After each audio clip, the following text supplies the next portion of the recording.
الحرام شریف میں ایک تعداد ہے کہ جو قبرستان کی طرف رخ کرتے ہیں اور حاضری بھی دیتے ہیں. قبریں پکی بھی کی جاتی ہیں اور جو کچی قبریں ہیں ان کو باقاعدہ مٹی سے لیپ کیا جاتا ہے.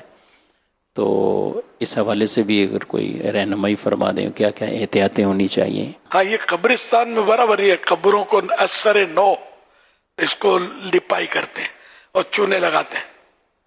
خالی چونا لگاتے ہیں، کلر بھی لگاتے ہوں گے. مٹی کی لپائی زیادہ کرتے ہیں. نہیں، جو پتھروں کی بنی ہوتی ہے نا وہ چوکور، تو شاید اس پہ ہی چونا لگاتے ہوں گے.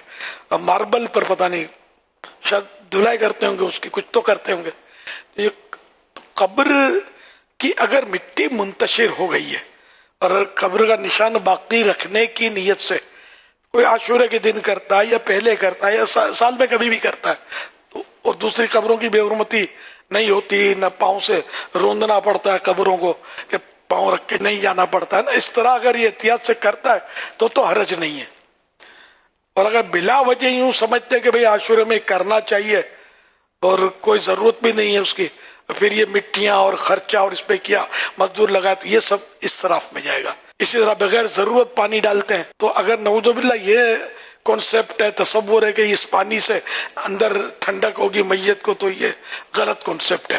اور بلا ضرورت ڈال رہے تو یہ ناجائز، ویسے ناجائز ہے بلا ضرورت ڈالنا. ہاں، مٹی منتشر نہ ہو، پھیلے نہیں، جم جائے پانی سے، اس مقصد کے لیے ڈالا تو جائز. اور تدفین کے بعد، میت کو دفن کرنے کے بعد پانی ڈالنا یہ سنت ہے. تو یہاں بھی مٹی جمانا ہی مقصود سمجھ میں آ رہا ہے کہ مٹی ابھی نئی ڈالی ہے نا تو جم جائے، قبر بن جائے. تو یہ کام جو ہے نا ان ضرورتوں کے تحت تو ہو سکتے ہیں، خواہ پیسہ ضائع کرنا یہ جائز نہیں ہے. قبر کچی ہے، اب اسے پکی کرنا چاہتے ہیں، کیا حکم ہے؟ اوپر سے اینٹوں سے ہو رہی ہے، قبر پکی کرنا اوپر سے جائز تو ہے، ویسے جائز ہے، لیکن یہ کہ اس کا فائدہ میت کو کچھ نہیں پہنچے گا. اتنی ساری ماربل، لاکھوں روپے کے ماربل لگا دیتے ہیں لوگ.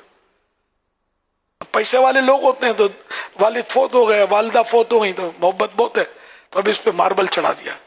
ارے اللہ کے نیک بندے، اگر آپ والدہ سے محبت ہے نا تو یہ رقم جو آپ نے ماربل پہ لگائی ہے یہ والدہ کے ایصال ثواب کے لیے کسی سید زادے کو دے دو، کسی غریب سید زادے کو جس کے پاس مالی طور پر کمزور ہو. یقین مانے یہ اگر ہاتھ اٹھا دے گا نا، ان کے نانا جان آپ کا بیڑا پار کر دیں گے، آپ کی نانی کا بھی بیڑا پار ہو جائے گا. یا کسی اور غریب مسکین کو دے دو، یا چلو ایصال ثواب کا کھانا ہی پکا کے غریب و امیر ہو سب کو کھلا دو. کھانا کھلانا ثواب ہی تو ہے نا. ایصال ثواب میں بہرحال یہ رقم خرچ ہو، یہ ماربل اور پتھروں میں نہ خرچ کی جائے. اولیاء کرام کے مزارات، گنبد، یہ الگ چیز ہے. یہ میں عوام کی بات کر رہا ہوں کہ اولیاء کرام کے جو مزارات تعمیر کیے جاتے ہیں تو اگر اس نیت سے تعمیر کیے جاتے ہیں کہ اس میں لوگ آئیں گے، بیٹھیں گے، فیض حاصل کریں گے، قرآن شریف پڑھیں گے، تلاوت کریں گے، جیسے ہمارے ہوتا ہے ایسا تو بنا ہوتا ہے گنبد شریف، اور لوگ آئیں گے تو دلوں میں ایک ہیبت قائم ہوگی کہ یہ کوئی اللہ والے کا مزار ہے. ان اچھی نیتوں کے ساتھ اللہ والوں کے مزارات پر جو گنبد بنائے جاتے اور عمارت بنائی جاتی یہ جائز ہے. لیکن عوام الناس کے لیے جو بالکل یعنی کہ اب کبھی جمعہ بھی نہیں پڑتا تھا یار، اس کا مزار بنا کے رکھ دیا آپ نے اور گنبد بنا دیا. گنبد بھی دیکھے جاتے ہیں، بنا دیتے ہیں چھوٹے چھوٹے گنبد قبرستان میں، یہ عوام کے ہوتے ہیں. اور وہ 4 دیواری، تو اگر 4 دیواری بنانے کا مقصد، چھت بنانے کا مقصد یہ ہے کہ خاندان کے لوگ مثلا آئیں گے، یاسین شریف پڑھیں گے دیوار کے سائے میں، یا اس لیے بتی لگا دی کہ کوئی اندھیرا بھی ہے تو یہ ان صورتوں میں تو عوام کے لیے بھی جائز ہو جائے گی عمارت بنانا. ورنہ پھر یہ کہ اسراف ہے، فضول ہے. تو نیتوں سے بڑے احکام جو ہے نا یہ تبدیل ہوتے ہیں اور احکام مرتب ہوتے ہیں نیتوں پر. انما الاعمال بالنیات، اعمال کا دار و مدار نیتوں پر ہے.